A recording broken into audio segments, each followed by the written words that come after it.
होली के रंग में कौन कौन रंगने के लिए तैयार है ये बताइए। कौन कौन? सभी पक्का एकदम।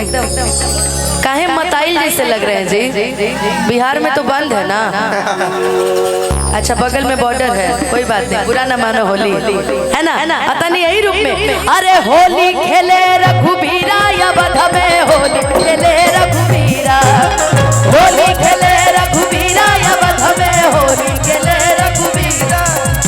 झिल मिले आवे लोग लुगाई, झिल मिले आवे लोग लुगाई।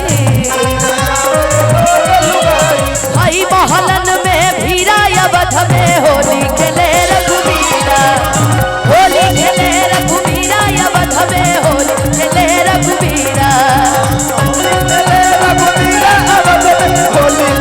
रघुबीरा।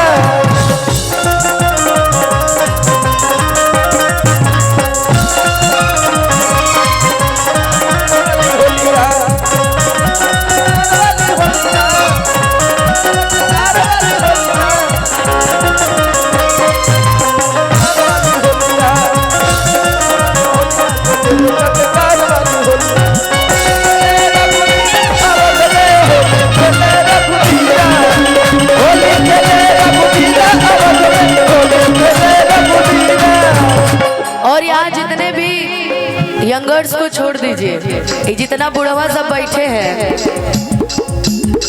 क्या बात है, जो बुढ़वा कहने पे शर्माया मतलब वो बुढ़वा है। हम तो किसी एक लोग को तो कहे नहीं, बाकी होली में सब माफ रहेला। जानता नहीं ये माहौल देख के जितना लोग के हमरा गर्दन नजर आवता, हमरा के को गाना बुझाता। एक बाद वो सुनाई कि सखी टकला भाता, अरे रोज रोज से जिया के ना से। इन्हें बुढ़वन से ज्यादा टकला ढेर लोग बड़े, आधा सपा चट पूरा फसले नहीं खी। तनी मनी होला नु कि बंजर धरती पर भी तनी मनी कहीं कहीं घास उग जाला। पतझड़ के मौसम आ गइल बा ना, हमरो बुझा रहल भाई साफा सफा चट बड़े, मतलब हेने से आदमी सड़क के हेने आ जाए। लेकिन आगे हमने के गाय के बाद कितनी को शर्म नहीं आई, कितनी को शर्म नहीं आई, देखी नहीं अपनी उमरिया, को शर्म नहीं आई, देखी नहीं अपने उमरिया। साउंड वाले भैया तनी भोकल उठाइए ना इसका। 60 बरस में इश्क लड़ाई, 60 बरस में इश्क लड़ाई। हेलो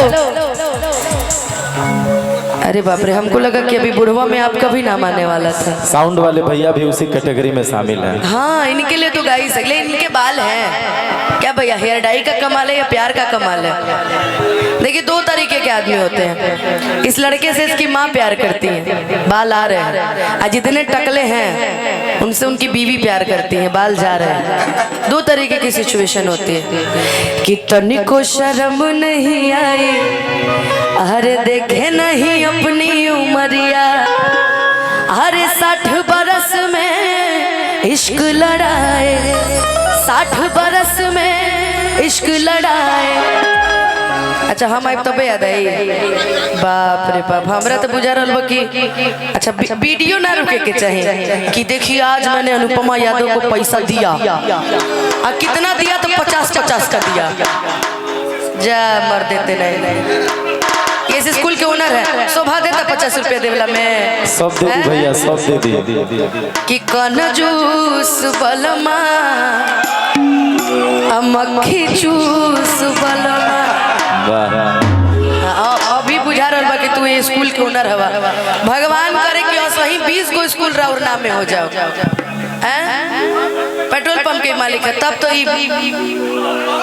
अरे खड़ूस बलमा, अरे मक्खी चूस बलमा। अच्छा विधायक भैया की तरफ से देखिए, विधायक भैया की तरफ से 10,000 के आशीर्वाद बा हमरा खातिर, 9,000 रुपया उधार बा। अब हमार भैया आवन हम का करें, लेकिन कि 60 बरस में इश्क लड़ाए, कि 60 बरस में इश्क लड़ाए, मुखड़े पे रंग लगाए वो बड़ा रंगीला सवरिया, मुखड़े पे रंग लगाए वो बड़ा रंगीला सवरिया। होली खेले रघुबीरा या बध में होली खेले रघुबीरा, होली खेले रघुबीरा बध में होली खेले रघुबीरा, खेले रघुबीरा। पिछले वाली मैया चलत मुसाफिर मोहली रे पिछले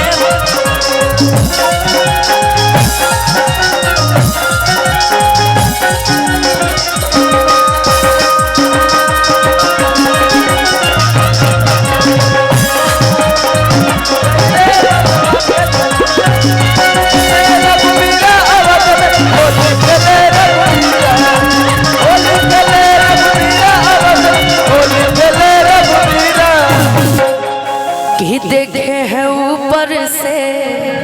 आप ऊपर से बुढ़ऊ लगते हैं भैया, अंदर से आप बिल्कुल जवान होंगे। देखे हैं ऊपर से झाके नहीं अंदर सजनिया। भैया बुरा नहीं ना मान रहे हैं, अब मानियो जाइएगा तो कौन सा आप हमारे हिट ना आता है जी। मानियो जाइएगा तो कल दूसरा जगह साउंड लगाइएगा।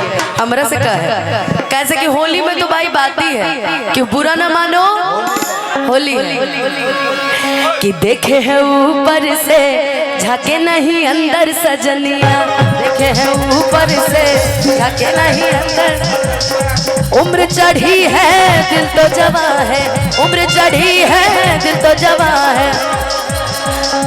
बाहों में भर के मुझे जरा झनका दे पजनिया, बाहों में भर के मुझे जरा झनका दे। होली खेले रघुबीरा या बध में होली खेले रघुबीरा, होली खेले रघुबीरा या बध में होली खेले रघुबीरा, होली खेले रघुबीरा या बध में होली खेले रघुबीरा, होली खेले रघुबीरा, रघुबीरा बध में होली खेले रघुबीरा। बाप रे बाप कि होली खेले रघुबीरा अवध में, होली खेले रघुबीरा। ये होली के फागुन फुहार में अगर सागर ए यार नाम नमुआ बोले तो हमरो दुकानदारिया चले दलो सागर ईट उद्योग गोरैया बाबा, हाँ स्थान मलवलिया हेलो हेलो हेलो ओके मझवलिया से गोरैया बाबा। बाबा जानते हैं ये बाबा को बात जानते हैं, आप पे सूट नहीं कर रहा है ये सब, लेकिन आप बहुत खूबसूरत है। पता है कि कोई आपको बताया है कि नहीं? किस नाम से भैया? लिखल बा अच्छा सबनम परवीन मुखिया बाबर अली जी, ग्राम पंचायत राज धर्मबारी बैकुंठपुर गोपालगंज। बहुत सारा आशीर्वाद पुरस्कार इनकी तरफ से। जानते हैं गौरैया बाबा आपके लिए गाना हम अभी सर्च किए हैं, जस्ट रिसर्च किए हैं। ए बुढ़ऊ काजर लगाइला, ए बुढ़ऊ काजर लगाइला फिर ना आई है जवानी, ए बुढ़ऊ काजर लगाइला फिर ना आई है जवानी, ए बुढ़ऊ काजर लगाइला फिर ना आई है जवानी, बुढ़ऊ काजर लगाइला फिर ना आई है जवानी। मुन्ना भैया प्रखंड अध्यक्ष जदयू, बहुत सारा आशीर्वाद पुरस्कार। शंभू भैया जिला उपाध्यक्ष जदयू, बहुत सारा आशीर्वाद पुरस्कार भैया की तरफ से। कि आंखों जैसा आंख नहीं है, अरे काजल को दिल करता है। कि आंखों जैसा आंख नहीं है, अरे काजल को दिल करता है। ए बुढ़ऊ आपसे जो जवान जवान लोग स्माइल मार रहे, नहीं बुझा रहा है कि वो बुढ़ऊ लिस्ट में ही आते हैं। ये कौन है जी? बाप रे बाप, अपना पगली के याद तू करे लगे, तू बड़ा विरह में बड़ा भैया। ये होली इन्हीं में लोगों के चलते मैं गम का गीत गाती हूँ, वरना मेरे जीवन में कोई गम नहीं है अभी। जो था वो चला गया, उसका गिला दिया। अपने गम को मैंने एकदम, अच्छा फिर से गौरैया बाबा